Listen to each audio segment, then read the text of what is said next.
এবার কি জঙ্গিদের টার্গেটে এ রাজ্যের বিরোধী দলনেতা শুভেন্দু অধিকারী?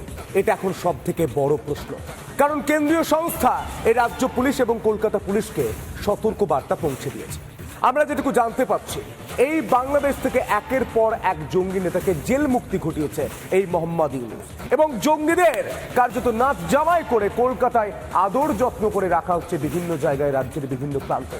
জঙ্গিদের আঁতুড়ঘর, জঙ্গিদের বারান্দা তৈরি হয়েছে বাংলায়। স্বভাবতই এই জঙ্গিরা শুভেন্দু অধিকারীকে টার্গেট করতে পারে, কারণ অনেকেই মনে করছেন যেভাবে হিন্দুদের জন্য রাস্তায় নেমে তিনি আন্দোলন করেছেন, সেটার জন্য চক্ষুষ হয়েছেন এই জঙ্গিরা। দেখো,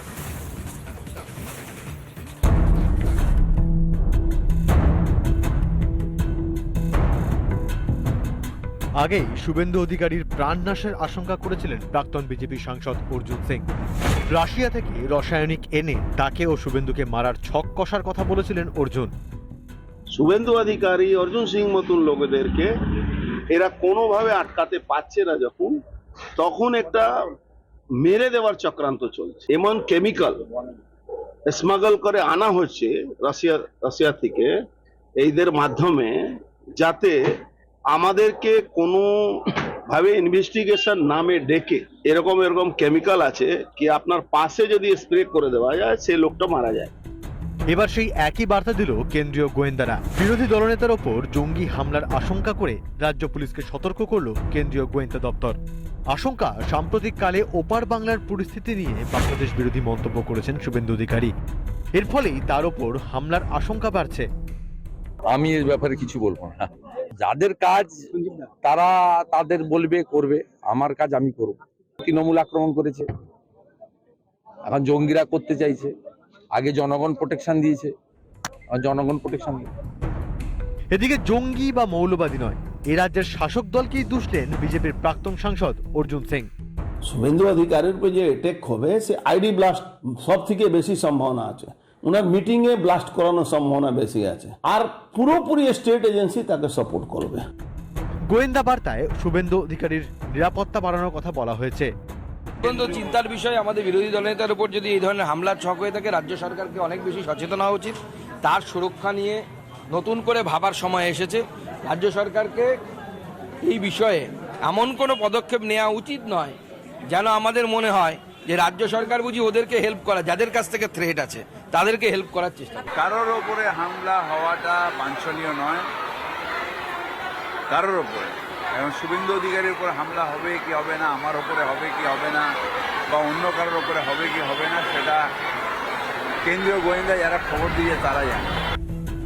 পরপর দুটি রিপোর্ট পাঠানো হয়েছে গোয়েন্দাদের তরফে। সেখানে বাংলাদেশের নিষিদ্ধ জঙ্গি সংগঠন হারকাতুল মুজাহিদিন বাংলাদেশ ও হিজবুত তাহরির জঙ্গিরা টার্গেট করেছে শুভেন্দু অধিকারীকে। চলতি মাসেই বিরোধী দলনেতার কোনো জনসভায় হামলা হতে পারে বলে আশঙ্কা তাদের। রিপাবলিক বাংলা।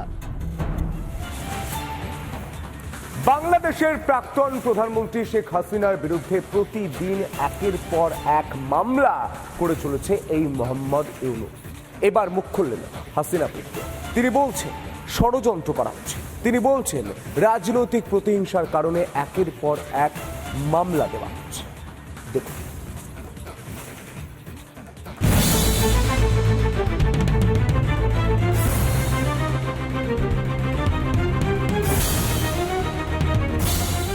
তিনি ক্ষমতায় থাকাকালীন হাসিনা বাংলাদেশে ফিরলে যাতে কোনোভাবেই খোলা আকাশ না দেখতে পান, সেই ব্যবস্থায় কোনো খামতি রাখতে নারাজ ইউনূস।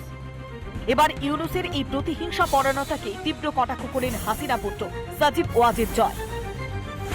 বিচারের নামে প্রহসন চালাচ্ছে অবৈধ ইউনূসের সরকার।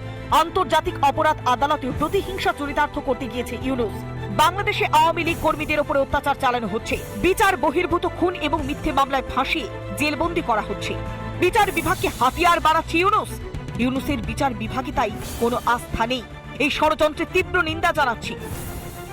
এর মধ্যে বুধবার হাসিনার নামে আরো একটি নতুন মামলা দিল ইউনূসের পুলিশ। জুলাই অগাস্টে ঢাকার জেলে বন্দি মৃত্যুর মামলায় হাসিনার নামে 63 জনের বিরুদ্ধে খুনের মামলা রুজু করা হয়েছে। এদিকে ইউনূসের সরকারের বিরুদ্ধে আন্তর্জাতিক আদালতে মামলার হুঁশিয়ারি দিয়েছেন হাসিনা ঘনিষ্ঠ শিল্পপতি মোহাম্মদ সাইফুল আলম।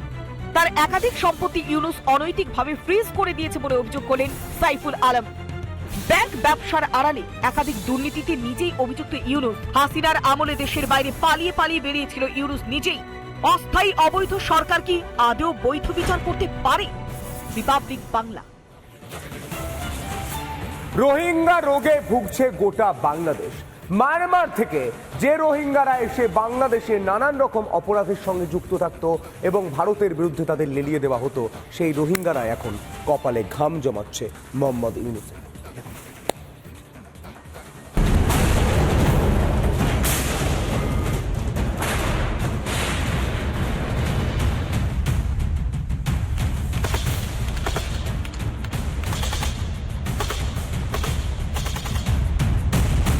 মায়ানমারে আরো কোণঠাসা জুন্টা সরকার। আরাকান, কাচিন, মান্দালয়, চীন ব্রাদারহুড এসব নামই এখন মূর্তিমান বিভীষিকা জুন্টার কাছে।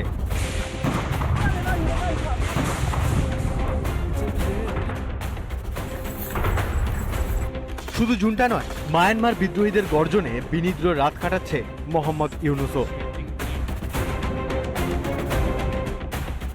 10ই ডিসেম্বর মাউংদো শহর পতনের পর থেকে সবকটি ফ্রন্টে পিছু হাঁটতে বাধ্য হচ্ছে জুন্টা।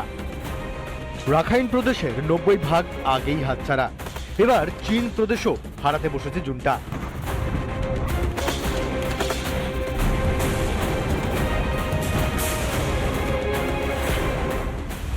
মায়ানমারে চীনের প্রদেশে দুর্বল জুন্টা।